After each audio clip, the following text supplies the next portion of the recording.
talk about peace and grace in communication. Have you ever had that experience where you need to talk, you need to have a serious conversation with someone, and you're ready to tell them everything that you understand about the situation, and it goes really, really badly, and it ends up being a really big argument and so stressful? Well, this verse has really helped me to understand what we need in our communication. Now, in Colossians 4, verse 5, it says, walk in wisdom towards those who are outside, redeeming the time. Now, listen to this. Let your speech always be with grace, seasoned with salt, so that you know how you ought to answer each one. I think our conversation has more salt than grace. If we're obsessed with truth and justice, and our agenda is just to tell the person everything that's wrong, we might not be operating in grace. I remember years ago, we had a situation with one of our kids, and we tried to have a conversation, and I didn't have peace about the timing of that conversation, and it went really, really badly. And then a friend of ours gave us this piece of advice. He said, if you don't have grace for a difficult conversation, run from it. Run to the throne of grace so that you get help.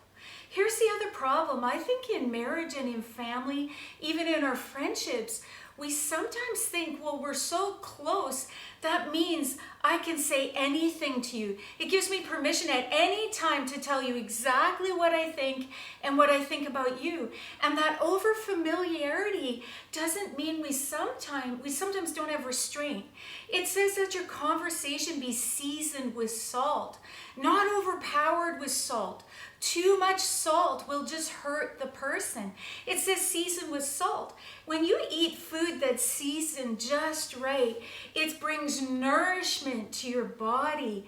So the thing I looked up was too much salt is actually really bad for you. It says a high sodium diet can cause heart disease or blood pressure.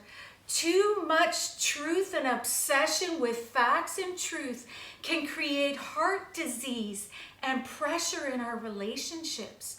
So we need to learn how to operate in grace and restraint even. What does it say?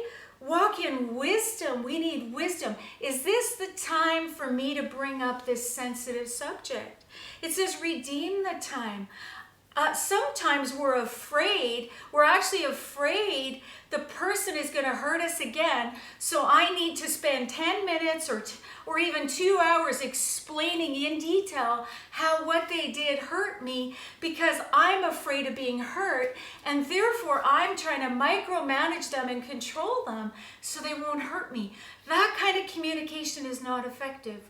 We were watching the World Junior Hockey Tournament, and a guy made a pass. His intention was to pass the puck like a lob pass high in the air across the rink. Guess what happened? He overshot and it went out of bounds. It was called a delay of game penalty. And I think sometimes we overpass. We overshoot with communication because we're not at rest. We're not trusting God, and we don't have grace. We don't have grace. Well, that delay of game penalty made it even more risky for that team to win. And I want us to learn. You know, people used to say, oh, I finally learned how to fight in marriage. That's not what the gospel is. We need to learn to restrain this knee-jerk response, I need to tell you everything. Instead, come into that place of peace and grace and be seasoned with salt, not too much truth. Truth clothed in grace. What about if God's saying to you, how about you just lay that down and wait for my perfect timing and wait till I show the person, rather than this kind of emotional immaturity, I just have to fix it all right now. Well, the other day we had to move the dryer because we were looking for a missing sock. And as we moved the dryer, the pipe at the back got disconnected from where it vents out of the dryer into the pipe that takes it out of the house. I went to the back, so Paul, because it's so heavy, these new machines are so heavy, to try to feed the vent back in. But what I noticed was there was a broken piece, that piece of pipe that connects the two things to vent. Someone had made a homemade job, and it was old, and it was broken, it was duct taped. Well, I just suddenly was so obsessed, I have to fix this. I can do it. But I had an old part. And what I needed to do was to have the wisdom just to say, no, I can't fix this. And go to Home Depot and get a brand new part. And God wants us to come into communication with new parts, redeeming the time, not trying in old ways to fix things we can't fix. You need to go to the heavenly Home Depot and get a new part so that you can do it right. Bless you and love you. Ask Jesus for grace for your communication. Bye.